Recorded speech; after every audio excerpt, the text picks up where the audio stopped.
But the audacity to say that I should not show my face on camera because I'm an African American woman and my community won't respond well, and that I would have to work extra hard to bust into this meditation space. Greetings, my name is Tina. I hope you're having an amazing day. Let me tell you, I have been all over the place with YouTube, and I've just been trying to figure out what I'm going to do with my YouTube career. Am I going to talk? Am I going to do meditation videos? What am I going to talk about? What's going to be my niche? Who am I going to be talking to? And listen, I was finally set. I was like, okay, I'm going to do meditation videos. They're going to be faith-based meditation videos, and there's a niche for this, and there's a need for this. And I was talking to someone, and she was all for it. She was like, yeah, that's a great idea. I think that's fantastic. And then she asked me, so for your videos, are you going to show your face, or are you going to have things playing and just have people listen to your voice? And I was like, well, I was thinking for the meditation videos, I'll just have that on a separate channel. And I love to talk, y'all. So I was like, okay, on my other channel, I'll show my face and I'll talk, and, that'll be my talking channel. And she was like, oh, I think that's great because, no offense, but, you're African American. And from my experience, a lot of African Americans don't seek therapy and don't really respond well to meditation. So by you being African American, you might have to work a little bit harder to bust into that field.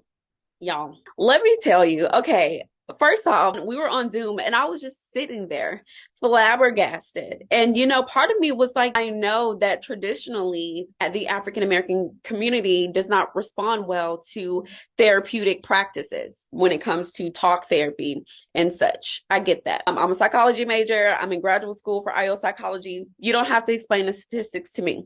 But the audacity to say that I should not show my face on camera because I'm an African American woman and my community won't respond well, and that I would have to work extra hard to bust into this meditation space because I am Black. It just rubbed me the wrong way. And I sat with it and I wrestled with it, and I was like, Lord, what I need to do. And I got off the call, and that was Monday. Here it is Wednesday, and it's still not sitting right in my spirit. So I was sitting with God and I was thinking, I'm not going to rebuke this lady because clearly, she has her thought process based off of her experience. I get that. So I was like, Lord, what is this? What are you trying to tell me through this experience? Because the lady even told me, she's Christian. She went to a Christian college. And so I'm thinking, is this truly your person? And, God really just sat with me and basically was calming me down and said, use this, use this, use this. And I'm like, Lord, how? Like, are you trying to tell me to hide my face, And all of a sudden I was like, no, absolutely not. I'm getting on camera, bump this meditation stuff. I need to show up. I need to represent my people. I need to speak directly to my people. I need people to see who I am, what I look like, what I stand for, because my favorite scripture, y'all gonna hear me say this over and over again, is Matthew 5:16, which states, let your light shine. Where is it? Because I want to get it right. Let your light shine before others that they may see your good deeds and glorify your Father in heaven. I'll read it again. Let your light shine before others that they may see your good deeds and glorify your Father in heaven. I love this scripture so much because it speaks to everything that we do. So many of us put ourselves in the background. So many of us allow other people to outshine us. So many people feel like we need to be humble, and just stay in the back. So many people feel like to bust into a niche or to bust into some type of industry, you have to mask who you are, or you have to put aside something that defines you because you may not be accepted, or you might not be everyone's cup of tea, or you may not be the poster child or the standard example of what someone in that industry looks like. But God said, let your light shine so that others may see your good deed and glorify your Father in heaven. We are supposed to shine. We are supposed to stand out. We're not supposed to go into industries that are only traditional to who we are in whatever aspect that may be. So if you are coming across this video, let this set your soul on fire. What are you not doing because you don't feel like what you're being called to do fits what you look like? Is it ministry? Do you feel that God is calling you in a certain direction, but you're not the typical cup of tea for what God is calling you to do? There's a reason why God is calling you in that area. So put your bootstraps on, whatever the saying is, and go get that job done, because there's a reason why God is calling you to that area. Maybe that area is too saturated with plain Janes. Maybe that area is too saturated with people that aren't bold enough, that aren't loud enough, maybe they are too bold, and maybe they are too quiet, and you don't speak up a lot. But God is saying that He needs you. He needs your flavor. You are the salt of the earth. Okay? Here we go. You are the salt of the earth. But if the salt loses its saltiness, how can it be made salty again? It is no longer good for anything except to be thrown out and trampled underfoot. God is saying that He needs the salt that you have to activate again, to be put in another pot. Whatever God is calling you to do, you are the person to do it. Your flavor is needed in that industry. Your flavor is needed in that field.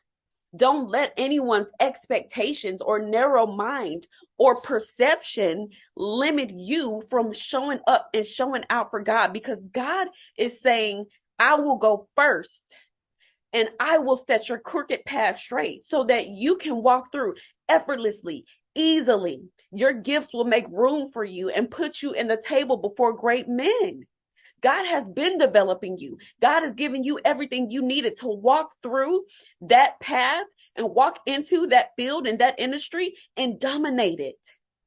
It doesn't matter what it looks like. It doesn't matter who told you you can and who told you you can't. It doesn't matter that they're telling you that you don't look like what the person who typically does this and succeeded looks like.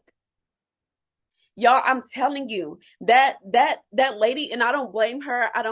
I needed that, because I've been asking God what to do, how to do it, when to start, when to stop. And God has been telling me and nudging me, but I was like, I was dragging my feet.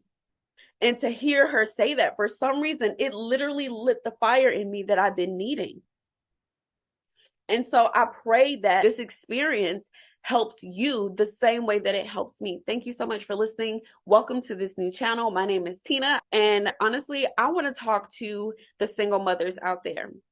I want to talk to the single mothers that are existing, that are trying to figure out this life, that are trying to figure out how to navigate being a single mother, being a working single mom, having children, going to church or living a faith-based life, trying to get back to God, trying to do things right, trying to have a career, trying to have a social life, trying to do it all, but feel like they're being limited. Society limits you. Maybe your friends or your family members limit you.